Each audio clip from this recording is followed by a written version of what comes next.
What if I told you the reason you can't let go is not because you love too much, but because your brain is trying to protect you? What if holding on is not strength but survival response? Today, we're not talking about motivation, we are talking about psychology, the real reason letting go feels like dying, and how your mind is secretly keeping you stuck. Okay, so imagine this, you're holding a rope, on the other end of that rope is a person, a memory, a version of your life you thought you'd have. And the rope is burning your hands, it hurts, it's exhausting, but you refuse to drop it. Why do you think is that?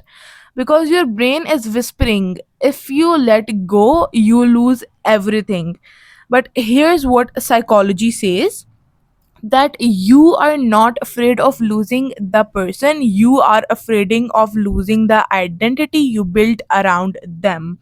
Yes, according to attachment theory developed by John Bowlby, humans are wired for connection.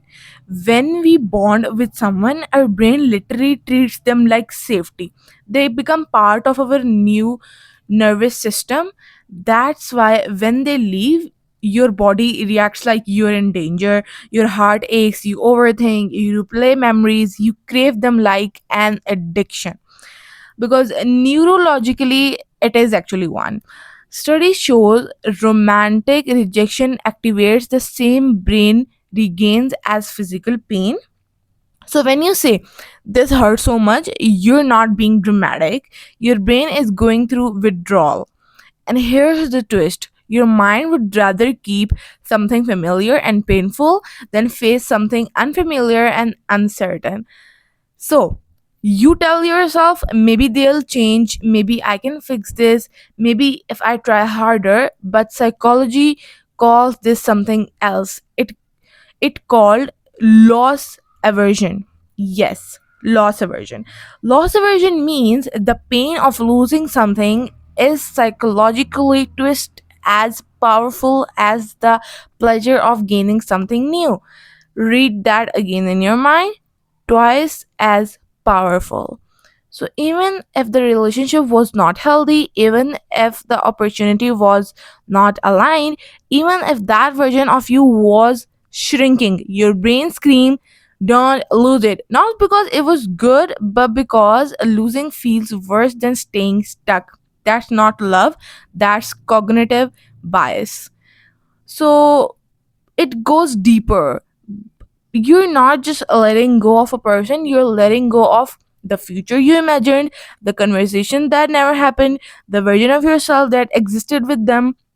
Psychologists call this narrative identity.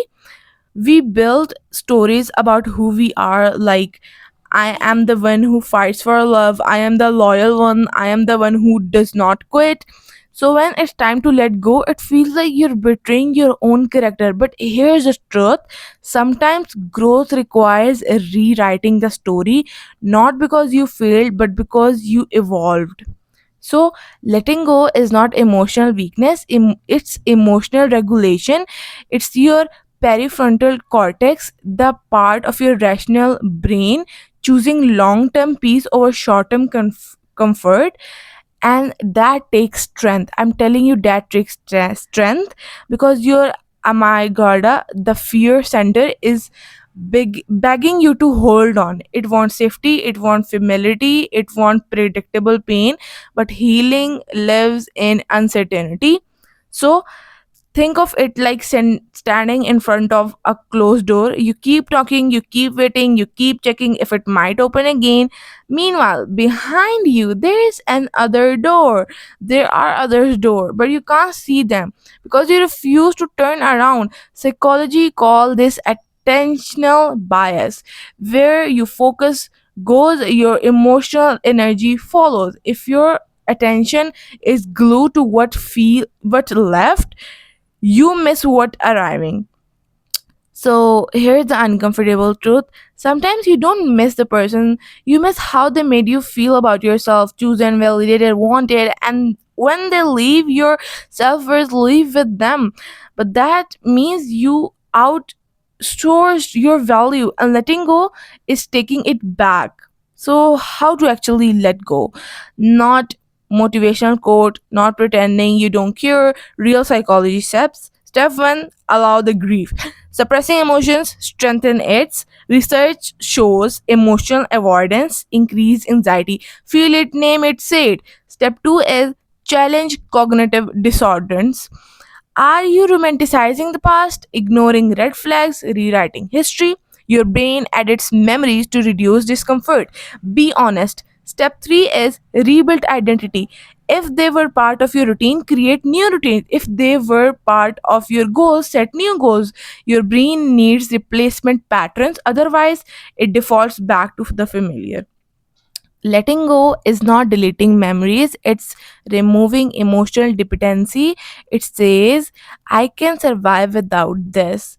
And survival slowly turns into freedom. One day you wake up and you think about them less, not because you force yourself to forget, but because your nervous system finally feels safe again. That what healing really is: regulated nervous system, rewritten narratives, and redirected focus. So if you're struggling to let go, don't shame yourself. Your brain is doing what it was designed to do: protect you from loss. But protection is not always progression. And sometimes that be the bravest thing you can do is open your hand and drop the rope, because letting go is not losing, it's choosing yourself. So if you like this video even a little bit, I want you to comment on this video and tell me what are you actually struggling with to let go. And take care of yourself. Bye bye.